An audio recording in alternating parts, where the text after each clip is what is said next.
Hey, welcome back to the 1001st video in our ongoing Milton Daily Homes and Charlton Advantage Team real estate video series. So it's the next chapter of 1,000 videos. So I hope we make it to 2,000. I hope you're there with us. And so we have 6 properties today, and I'm your host Chuck. First one that starts us off is 238 Wilson. End unit. It doesn't have a garage. It's got surface parking, so there's only one parking spot, which can cause problems if you have 2 cars. But the electric baseboard can cost you a little bit more than gas if you run it continuously. I do know people that have electric baseboard heat that pay the same or even a little bit less than people with gas. But you've got to really be on top of it. I like the way the kitchen looks. It's maybe a little bit, we'll call it country-ish, with the knots in the wood, but it looks like a good quality build. Berber carpets upstairs, clean and simple, and the rooms look like they're a decent size too. So all in all, I think that for what else you can get for your money, this one appears to fit nicely in the price range. It's one of the lowest priced 3-bedroom townhouses with any kind of backyard in town, so it gets attention for sure.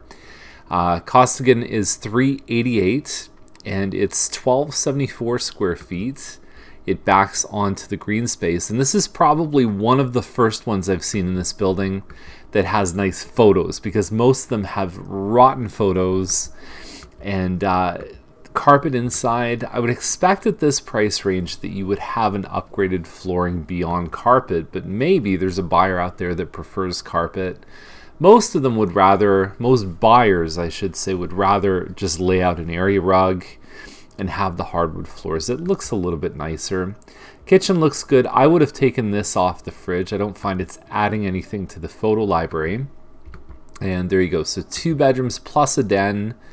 The den is 12 by 10, which is a pretty decent size, and you could even argue that that could be the 3rd bedroom. Difference between a den and a bedroom generally is whether or not it has a closet, but you could put in modular IKEA. You could have a Murphy bed. You could have a desk that converts into a bed, and you've got a pretty nice view off the 3rd floor there. So there's a lot of pluses with this one. There aren't many condos that have sold really above $350. You could probably count in 2 hands the number of condos in town. So that's the challenge with them, is that there's just not a lot of evidence that they can get that price. Donnelly is $550, easily the best pick of the day. It's a Wyndham corner, so it's around 1,835 square feet plus a basement, and it is exceptional inside. They just bought it last year, and everything is where it needs to be. The wallpaper, you've got wainscoting here, upgraded custom light fixtures. You've got, it looks like a Caesar stone or possibly even a quartz countertop, hardwood on both levels. It is amazing.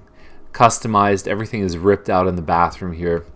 Downstairs, you've got a couple, it looks like 3 different rooms downstairs, and it's a pretty quiet street. And the other thing that it doesn't show on this view is that it actually has 2 cars side by side, which is the next best thing to a double garage parking. So I like that one. I know it's going to sell fast. So if you're looking for a beautiful home on a nice quiet street, I would say jump all over it. And the east location is good too, because you're not commuting 10 minutes across town in order to get on the James Snow Parkway. It's actually very easy access on that one.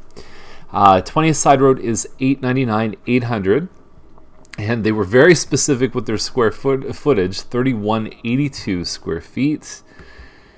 And so we are, I believe we're above 10 acres. Yeah, 10 beautiful acres. Right away, if it's a decent house and it's 10 acres and it's Guelph and 20th, with a pond there, it's in the right range. I mean, I could definitely see the first number being an 8 when they do sell.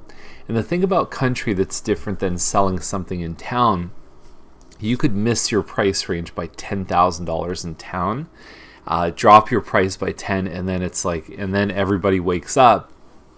In the country, because it's so customized and specific and all the properties are different, it's not unusual to see a little bit of a bargaining room, you know, $25,000, even $50,000. If you look at the sales in the country, they're not generally selling for asking price or above, although there are a small handful that do.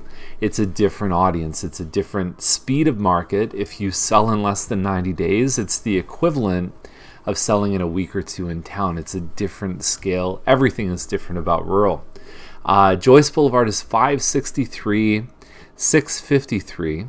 A bit of a strange number there. I don't see anything about this particular home that to me would lead me to believe that it would beat the property that just sold on Fay Court with the pool, the 4 bedrooms, a sideways picture here, which is just bizarre to me.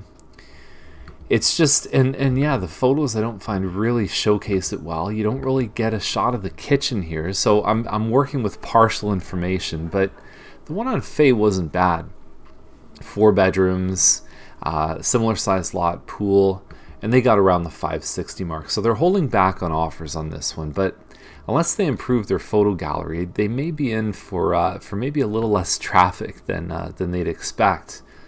587 gets you this one on Weller Crossing. All I know is that it's a 4-bedroom home.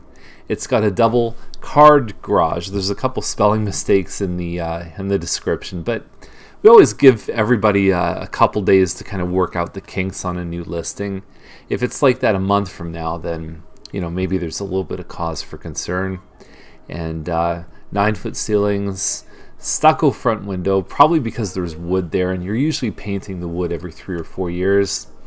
36 by 100-foot lot. That's all I've got. It's a very nice location for walking to the GO train, for the leisure center, the library, Lions Park, all the things that they talked about here. It's a great location. So even the schools people tend to like around here too. That's the list for today. If you have any questions, give us a call. And thank you once again for watching our 1001st video in the ongoing series of fun that we have every day here at Milton Daily Homes. Thank you very much.